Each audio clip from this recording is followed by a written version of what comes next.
Donc j'étais en train de vous expliquer, je suis en train de préparer je vais vous montrer un dispositif qui est un système, alors vous voyez ça, je fais tout à la fois, un homme orchestre geek, vidéo, machin, etc. Et donc je vous présente un truc qui s'appelle le No Museum. Et en fait, vous savez, il y a un général anglais, je crois, ou un colonel anglais qui a hurlé comme quoi PowerPoint allait provoquer la fin du monde, parce que tout le monde s'endort devant PowerPoint. Donc là, c'est la solution alternative, c'est le futur, c'est la 3D temps réel. C'est-à-dire, c'est un support à conférence, et c'est une conférence. Alors, je vais en 20 minutes vous faire 4 fois 3 heures de cours, parce que je donne des cours dans les écoles supérieures d'art et d'ingénierie, sur la préhistoire de votre cyberculture. Et pour faire ce cours, j'utilise un dispositif que vous allez voir là, qui s'appelle le No Museum. Oui, je sais, je parle vite, mais c'est normal, c'est les geeks qui parlent comme ça, ils parlent plus vite pas assez vite par rapport à comment ils pensent. Je suis désolé, on va devoir faire avec. Et alors donc je disais, le No Museum, c'est un musée que vous pourrez récupérer sur Internet ou que je peux vous filer sur clé USB. Normalement, quand je donne mes cours, les étudiants ont l'univers dans lequel on va se balader et ils m'accompagnent. Ils m'accompagnent comme dans un jeu vidéo en shoot'em up. D'ailleurs, la première version est un shoot'em up fait avec un détournement de Unreal Tournament. Et en fait, je reproduis une très très vieille technique qui s'appelle l'ars memorativa. L'ars memorativa, c'est dans l'Antiquité, les élèves accompagnaient le maître et en se déplaçant dans un espace, dans un décor, le maître commentait et racontait des choses. Et en fait, ça fixe la mémoire. Le fait de se déplacer physiquement dans un espace, d'avoir des informations liées à cet espace, provoque une fixation de la mémoire. Et la chose incroyable, c'est que des mondes virtuels, des mondes 3D temps réel, reproduisent ce processus mnémotechnique de l'ars memorativa. Alors évidemment, vous n'avez pas vos ordinateurs avec vous, donc vous ne pouvez pas m'accompagner dans le monde dans lequel nous allons aller. Par contre, je vous dis, je l'ai sur une clé USB là, et ceux qui ont envie de le récupérer, qui ont un ordinateur avec eux ou un disque dur, et bien je pourrais leur filer l'univers dans lequel on est. Donc là, vous allez aller dans le No Museum. Le dernier point important par rapport au No Museum, c'est que je suis en train de développer, donc il est disponible sur Internet, une version open, c'est-à-dire que vous pouvez personnaliser vous-même. Si vous-même décidez, parce que la technicité pour créer des univers 3D temps réel est assez élevée, mais j'ai créé une version personnalisable. Il vous suffira de remplacer les médias, c'est-à-dire les images et les films qu'il y a dans le No Museum, pour faire votre propre support à conférence. Le dernier détail, je n'ai pas eu le temps de le brancher, je peux aussi piloter le No Museum avec un iPhone et me balader à l'intérieur. Donc nous allons rentrer dans le No Museum, et cette partie-là, je vais y aller très vite, je vais juste vous prendre quelques éléments emblématiques de notre cyberculture, et surtout de la préhistoire de notre cyberculture. Alors, je vous pose une question qui tue en général. Combien parmi vous savent, ceux qui savent, qui parmi vous sait d'où vient le mot cybernétique? Le mot cyber, le préfixe cyber. Alors, j'ai une personne qui sait d'où vient le mot cyber, deux. Vous avez vu, c'est impressionnant, hein? C'est-à-dire qu'un des préfixes fondamentaux de notre culture, déjà, et de la culture dans le monde dans lequel on est, la majorité des gens, c'est une question que je pose à chaque conférence, la majorité des gens ne savent pas d'où vient le mot cyber. Et c'est énorme, c'est énorme. C'est-à-dire, j'ai découvert ça dans un documentaire pour Arte sur la science-fiction et sur les robots. Le jour où j'ai découvert d'où venait le mot cyber, j'ai halluciné total. Une bibliothèque qui m'est tombée dessus. Qui parmi vous sait ce qu'est la singularité? Déjà, on est un peu plus nombreux. On est une dizaine. Le transhumanisme, pas mal. On revient avec la culture. Donc on va aborder ces sujets-là. Et je vais me balader, donc j'ai 20 minutes, donc je vais speeder, comme vous le constatez, je vais speeder à fond. Et on y va. On part dans le No Museum. Alors, je vais sous le micro parce que, évidemment, j'ai les mains accaparées par le clavier. Hop. Je me rapproche du pupitre de commande et je fais play. Donc ça a été développé, ça c'est la version Unity. Je voulais vous montrer la version OpenSim. Alors ce soir à 18h, je fais une conférence similaire mais sur le cybersex. Et là, on fera une partie qui se baladera dans un autre monde virtuel qui sont les OpenSim. Mais là, on est dans un monde de type FPS, mono-utilisateur. Et donc j'utilise comme support à conférence, vous voyez, c'est du PowerPoint en 3D temps réel, c'est-à-dire que j'ai des illustrations ici. Et je me sers pour raconter cette préhistoire de la cyberculture. Je vais me servir comment on va dire, je vais me servir comme fil conducteur de la singularité de Kurzweil. Kurzweil, c'est, alors pour ceux qui ne le savent pas, c'est une sorte de petit génie d'informatique, comme tous les geeks, on va dire, et qui a inventé les fameux pianos Kurzweil, qui est multimilliardaire, mais qui est qui est devenu le pape un peu du transhumanisme. Et il a formulé l'idée. En fait, l'idée, c'est qu'il a fait une extrapolation de la loi de Moore, je vous le fais très très simple. Et en gros, si on extrapole la loi de Moore, qui est que tous les 17 mois, 11 mois, 12 mois, ça varie selon les versions, les microprocesseurs doublent de capacité de calcul, l'humanité multiplie aussi à chaque année ses capacités de traitement d'information. Et donc on voit une accélération des développements à la fois de l'intelligence, de la science, à une vitesse que vous vivez tous les jours, nous vivons tous les jours. Et alors donc selon Kurzweil, vous avez trois éléments qui arrivent vers convergence, c'est la médecine, la biologie, la génétique, donc ça c'est une représentation que j'ai faite de la médecine, biologie, génétique, la nanotechnologie, c'est-à-dire les micro et nanotechnologies sont aussi en train d'évoluer à vitesse grand V, et la robotique. Et ces trois éléments vont converger pour que, entre 2030 et 2040, nous fusionnons avec les machines. Les machines deviennent plus intelligentes que nous et sont capables de se reproduire elles-mêmes en plus perfectionnées. Et nous devenons immortels, et à la limite même, nous nous dématérialisons dans la matière. Donc ça, c'est pour bientôt, un certain nombre d'entre nous vont le vivre, entre 2030 et 2040, donc nous devenons immortels. Alors, le problème, je vous montre quand même vite fait, c'est qu'il y a, comme moi, moi j'ai 54 ans, donc je ne suis pas du tout certain d'être vivant entre 2030 et 2040, et tous les potes de Kurzweil aussi. Et donc le problème, c'est comment faire pour être toujours vivant à cette époque-là. Alors Kurzweil est très malin, très malin, et en fait, alors il faut savoir que Kurzweil mange à peu près 250 compléments alimentaires par jour pour tenir, il a concocté une sorte de cocktail avec son médecin pour essayer de tenir le coup jusqu'entre 2030, parce que c'est un peu dommage de mourir juste une décennie ou 20 décennies avant l'immortalité. Mais si vous êtes dans le même cas, c'est-à-dire que vous n'êtes pas sûr d'être vivant entre 2030 et 2040, il y a donc une solution. Vous pouvez aller acheter sur Internet les compléments alimentaires vendus par Kurzweil qui vont vous permettre de survivre, c'est des compléments d'âge, de survivre jusqu'entre 2030 et 2040. Donc je les ai achetés, je les ai commandés, il y en a pour 100 €, un package comme ça à peu près.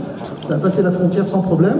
Et là vous voyez, ça marche, c'est-à-dire que je suis toujours vivant. C'est absolument génial, je vous conseille, le package de Kurzweil.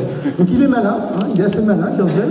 Et alors c'est intéressant parce que moi je suis un cyberpunk, vous voyez, cybernétique, et mine de rien, ça marche au niveau, je vais dire, cognitif, au niveau même, au niveau mémétique, au niveau information, c'est des virus mentaux, tout ça.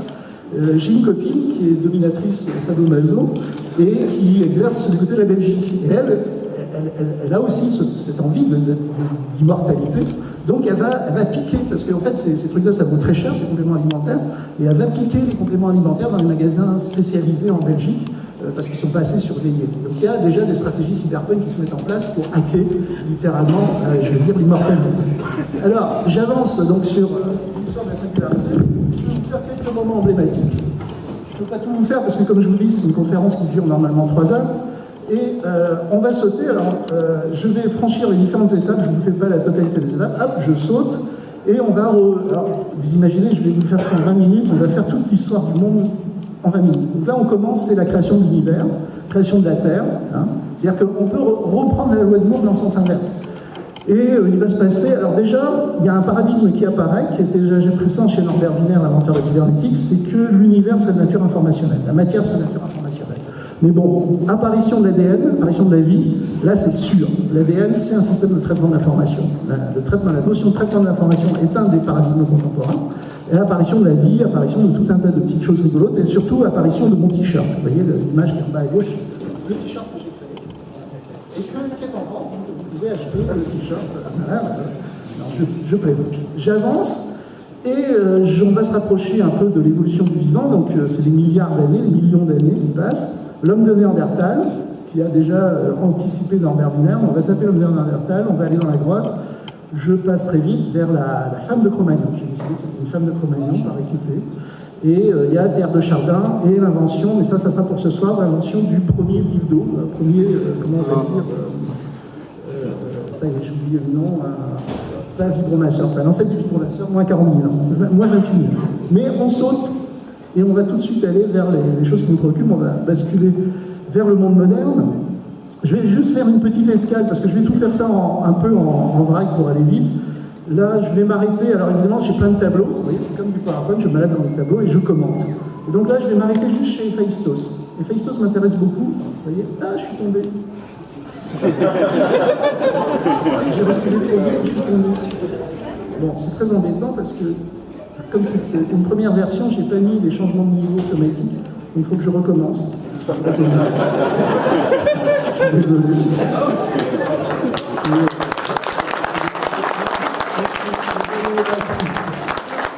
Ça, c'est typique de notre culture de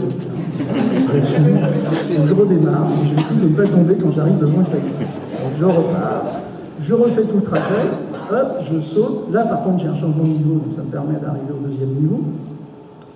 Et je refais tout le trajet, donc c'est bien, on va refaire toute l'histoire du monde et de l'univers. Et peut-être même trouver la réponse à 42. Et c'est 42. Qui connaît 42 dans les... Ouais, c'est quand même assez bon. 42, on ne va pas le faire parce que j'ai pas le temps, mais sachez que c'est le... D'ailleurs, dans Google, si vous tapez quelle est la question, la réponse à la question fondamentale qu'on pourrait se poser sur la vie, mais en version anglaise sur Google, il vous répondra 42. Donc, Héphaïstos, dieu grec de la technologie. Là, un plan d'enfer total dans l'Iliade. Dans l'Iliade, il y a un texte qui dit, alors je vais essayer de ne pas reculer pour ne pas tomber, il y a un texte qui dit, alors on est dans la forge d'Héphaïstos, on a le chroniqueur qui est dans la forge du dieu grec de la technologie. Héphaïstos, c'est Vulcain, le dieu de la forge, c'est le dieu de la technologie, c'est notre dieu, c'est le dieu des geeks. Et le chroniqueur raconte, et il lit ça. Des servantes s'empressaient pour soutenir le prince, toutes d'or mais semblables à de jeunes vivantes. Elles ont un esprit dans leur diaphragme, elles ont la voix, la force. Et les immortels leur ont appris à agir, à soutenir le roi. Elles s'empressaient donc, etc., etc. On a une description de robots gynoïdes dans la forge d'Héphaïstos, dans l'Iliade. C'est-à-dire on a des femmes en hommes. Et on est en pleine science-fiction, là, puisqu'il y a même des détails techniques. Et les immortels ont appris à agir. Voilà. Et elles ont un diaphragme. Elles ont un esprit dans leur diaphragme, on a une description technique.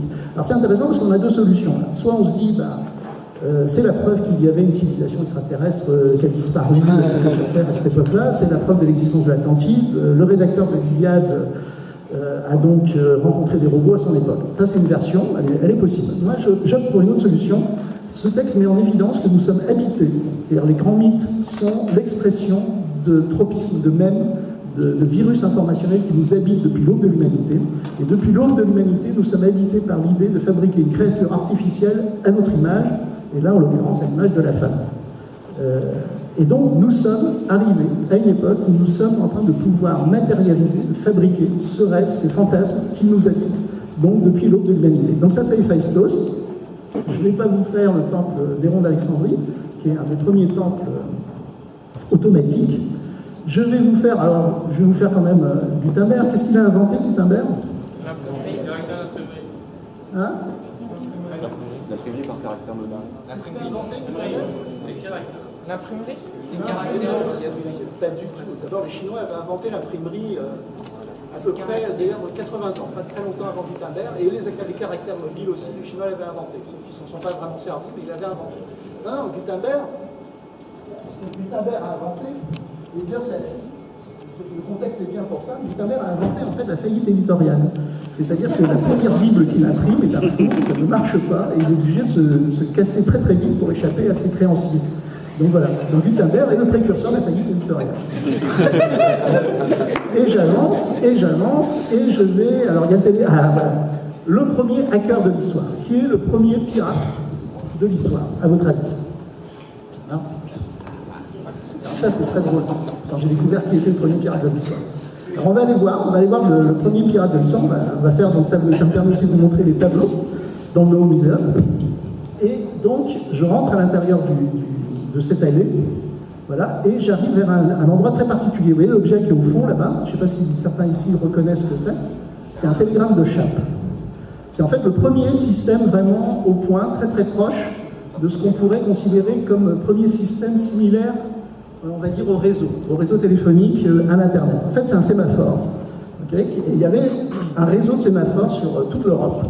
En 1789, Révolution française, c'est Chappe qui invente ce système-là. Et ce réseau couvre toute l'Europe. Il y en avait même un en haut de Notre-Dame. Okay, et donc ce sémaphore bouge comme ça. On a un opérateur qui tourne des manivelles. Il observe à la jumelle, à la lorgnette, le sémaphore un peu plus loin. Et on transmet des messages. Ce qui permet de transmettre assez rapidement des messages. Sauf que ça pose des problèmes de confidentialité, des problèmes de bruit, des problèmes de transmission. Et alors ce qui est très rigolo, c'est que, évidemment, à partir du moment où on a un système de ce type-là, eh ben, il y a des gens qui vont le hacker, qui vont le pirater. Et donc le premier hacker, le premier qui va pirater le télégraphe de Chappe,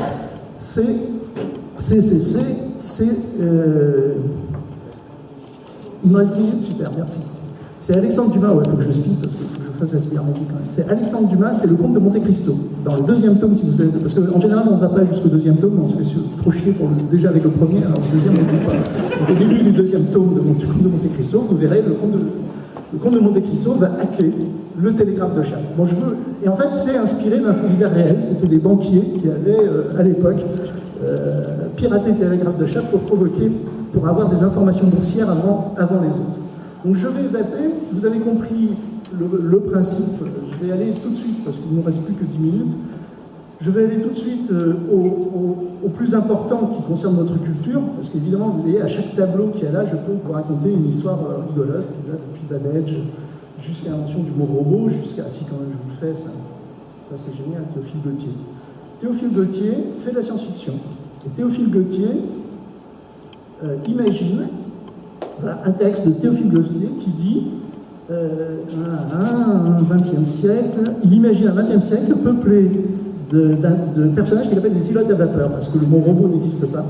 Et il dit ça, bientôt l'ouvrier sera, alors, il dit d'ici un siècle, bientôt l'ouvrier sera affranchi lui-même, un esclave nouveau va le remplacer, les machines feront désormais toutes les besognes pénibles, ennuyeuses et répugnantes. Il est aussi, lui, habité par l'idée d'une utopie, d'un futur, où on aura les machines esclaves qui bosseront pour nous, et en fait, nous pourrons vaquer à nos occupations, à notre réalisation, à nos loisirs. Le républicain, c'est une partie du rêve communiste, d'ailleurs, et c'est aussi une partie du rêve transhumaniste. On retrouve ce mythe-là dans ces deux schémas-là. Alors, il ne s'est pas trop trompé, c'est-à-dire qu'un siècle plus tard, General Motors installe le premier robot industriel dans une usine. C'est inventé par Engelberger, qui a été influencé par Isaac Asimov, mais c'est pour plutôt les propriétaires d'usines que c'est pratique les robots, parce que ça leur permet effectivement de vaquer à leur loisir tranquillement. Mais nous, on est toujours en train de ramer comme grave. Donc les robots ne nous aident pas vraiment. Et alors je vais tout de suite aller vers le cœur de cette histoire-là. Je change de caméra, parce que je peux avoir plusieurs vues de caméra, vous voyez. Il faut que j'évite de tomber à nouveau, parce que je perds mon temps. Hop, voilà. Et je vais sauter au XXe siècle, et on va aller voir Norbert Wiener. Je ne vous fais pas Marshall McLuhan, je ne vous fais pas l'invention des mèmes par Richard Dawkins, qui est passionnant, je ne vous fais pas la réponse médiane, ni la narcose narcissique, qui est une forme d'addiction aux jeux vidéo qui est très différente de l'addiction réelle, en fait, qui est plutôt positive. Alors là, je suis chez Marshall McLuhan, je reviens en arrière et je vais faire, donc, non pas l'invention du cyborg, par... comment il s'appelle? Non, je ne fais pas l'invention du cyborg non plus, et j'essaie de retrouver les commandes de ma caméra. Je reviens en arrière, et j'essaie de retrouver où est Norbert Wiener, dans tout ce décor-là. Voilà, Norbert Wiener, il est là. On va prendre un point de vue où on voit. Et je vous fais Norbert Wiener, et je terminerai sur Norbert Wiener, parce que c'est quand même important. Alors, la cybernétique vient du mot kubernétiquer, du mot grec kubernétiquer, qui veut dire le pilote du navire. Et en fait, ce qui se passe, c'est que Wiener, que j'ai dessiné là, voilà, Wiener est en charge pendant la Seconde Guerre mondiale, après la Seconde Guerre mondiale, d'ailleurs pendant. Il est en charge de résoudre un problème avec une autre équipe qui est de résoudre le problème de l'asservissement des batteries de DCA sur les radars. C'est-à-dire qu'il y a des radars détectent les avions et la batterie de DCA doit pointer directement vers le radar. Donc, il y a deux équipes qui bossent dessus, dont l'équipe de Norbert Wiener. Norbert Wiener, c'est un mathématicien américain, qui est aussi, et ce qu'on oublie dans l'histoire des sciences, c'est que Norbert Wiener était aussi prof de philo à Harvard, et il avait étudié la zoologie à Harvard. Donc il avait aussi des compétences en zoologie et en philosophie. Alors Wiener, contrairement à ce qu'on pourrait penser, est antimilitariste, c'est un des rares scientifiques à s'être opposé au projet Manhattan, à avoir refusé de collaborer au projet Manhattan, et il est typique, emblématique des geeks. C'est vraiment l'idole des geeks. Alors je vous raconte juste une anecdote qui permet de le resituer. Un jour qu'il donne son cours au MIT, il y a sa femme qui vient le voir et qui dit « Chérie, prends cette adresse parce que tu sais, on a déménagé et tu rentres plus à la maison, on n'habite plus à cet endroit-là, on habite à cet endroit-là. N'oublie pas. » Et puis le soir, évidemment, il arrive devant sa vieille, son ancienne maison, il a oublié de prendre l'adresse et il avise une jeune fille qui passe et lui dit Mademoiselle, je suis Norbert Wiener, la famille Wiener, je suis votre voisin, est-ce que vous pouvez me dire, est-ce que vous savez où a déménagé la famille Wiener? Et la jeune fille lui répond oui papa, maman m'a dit de venir te chercher. Parce que t'allais forcément te perdre. Il y a un journaliste qui a rencontré la fille de Norbert Wiener quelques années plus tard, après la mort de Wiener, et il lui demande si c'est vrai, si l'anecdote est vraie. Et la fille réfléchit et dit elle est pertinente, mais elle n'est pas vraie. Donc, mais pour la fille, son père était suffisamment planos pour faire ce genre de lulu. Donc voilà, ça vous situe qui était Norbert Wiener. Et donc Wiener, il est en charge de résoudre ce problème-là. Alors je vais vous le mimer parce que c'est beaucoup plus facile, plus ludique. Il y a des conférences qu'on appelle les conférences de Massey, où en fait Massey c'est une énorme fondation américaine qui finance la recherche médicale aux États-Unis, mais ils vont essayer de réunir tous les scientifiques pour que les scientifiques inventent des trucs. C'est ça qui va donner une avance énorme aux États-Unis, c'est l'idée que chacun travaille dans son coin, invente des trucs dans son coin, on fait collaborer tout le monde et ils font des grandes réunions. Et en fait, Wiener, déjà en 1942, va sortir des textes avec Bigelow sur le concept de cybernétique. En gros, il va résoudre cette tâche-là et il va inventer le concept de feedback. Alors, c'est ça qu'on explique dans les facs de sciences. Hein. En gros, vous avez un missile, on va imaginer un missile, il faut que le missile, il faut arrêter de raisonner, on vise une cible et on tire. Il faut raisonner, il faut que deux objets soient au même endroit au même moment. Pour que ça soit possible, il faut que l'un des objets, donc le missile, soit équipé d'un capteur, que ce capteur, même sommaire, perçoive son environnement. Entre le capteur et le système moteur, il faut qu'il y ait un système moteur pour se diriger, on met un système de traitement de l'information, une boîte noire, la fameuse boîte noire. Et on va avoir des allers-retours, captation, traitement de l'information, changement de direction. Okay, ça, c'est le fondement de ce qu'on appelle le feedback ou la rétroaction. C'est les algorithmes de la cybernétique, ils les formalisent en termes mathématiques et c'est toujours utilisé. Ça va donner une science, la cybernétique va donner une science qu'on appelle la systémique maintenant. Et ça marche. En gros, ça marche et c'est appliqué. Il existe encore on utilise encore les algorithmes de la cybernétique dans le développement des robots. Donc ça, c'est très technique, c'est très scientifique, mais c'est là que ça devient intéressant. On oublie souvent, c'est que Wiener va partir en live total. C'est-à-dire que comme il a une formation de philosophe, il va dire à ses potes, mais là, ce que je viens de vous raconter, je perçois mon environnement, je traite l'information, je modifie mon comportement, tout le vivant fait ça. Tout ce qui est vivant, vous, là, à chaque instant, vous êtes en train de faire ça. En fait, il rejoint la définition de la conscience par Bergson. C'est-à-dire la conscience par Bergson, c'est notre capacité à imaginer le futur en fonction de ce qu'on sait du passé. Et à chaque instant, notre cerveau, à grande échelle ou à petite échelle, passe son temps à faire ses allers-retours sur ce qu'on doit faire, ce qu'on ne va pas faire, etc., pour mettre en place nos stratégies essentiellement de survie. Et donc, le fondement même de la cybernétique, donc la science du commandement, c'est cette idée-là. Cette idée que ce qui caractérise l'humain, ce qui caractérise les organismes vivants, c'est le traitement de l'information. Et Wiener va continuer en disant la hiérarchie du vivant est organisée sur le traitement de l'information. C'est-à-dire à l'époque, il faut savoir, c'est un très bon bouquin qu'il faut lire, c'est une copie de la communication de Philippe Breton. Et à l'époque, on sort du darwinisme social. C'est-à-dire le truc de Goebbels, Hitler, la digestion des lobbies, qu'on peut encore entendre chez certains commerciaux actuellement, c'est le prédateur le plus fort qui survit. Donc ça, c'est des grosses conneries. En réalité, pour l'instant, on est dans ce paradigme-là qui peut changer. C'est plus on traite de l'information à niveau élevé, plus on assure notre suprématie sur les autres espèces. Résultat, Wiener continue dans un trip de science-fiction, il dit le jour où nous fabriquerons une machine capable de traiter de l'information à niveau supérieur de nous-mêmes, nous aurons fabriqué notre propre prédateur. Donc Terminator 2. Donc ça, c'est le futur dans lequel on vient, c'est notre quotidien. On est très très proche de ce moment-là. Très proche ou pas, ça c'est un grand débat. Et alors ce qui est intéressant, c'est que justement les prosélytes du transhumanisme vont dire, bah oui, mais c'est des conneries ça. C'est-à-dire, l'intelligence, c'est pas forcément être prédateur. Donc la philosophie transhumaniste qui devient presque une religion, ce qu'assume totalement Kurzweil, dit non, l'intelligence, ce n'est pas d'être prédateur, et donc les machines, lorsqu'elles vont devenir plus intelligentes que nous, ne vont pas rentrer en compétition avec nous, comme nous l'avons fait dans notre évolution, mais elles seront bienveillantes, elles seront potes avec nous et vont nous accompagner vers le développement futur. Donc ça, c'est un des postulats de la singularité. Donc voilà, et alors ce qu'il faut savoir, le dernier point qui est important sur la cybernétique, donc cybernétique, kubernétique et le pilote du navire, lorsque Wiener invente la cybernétique, les militaires américains, l'armée américaine veut le rendre confidentiel défense. Parce qu'ils considèrent que c'est une arme de guerre. Et Wiener va se battre pour empêcher que ça se produise.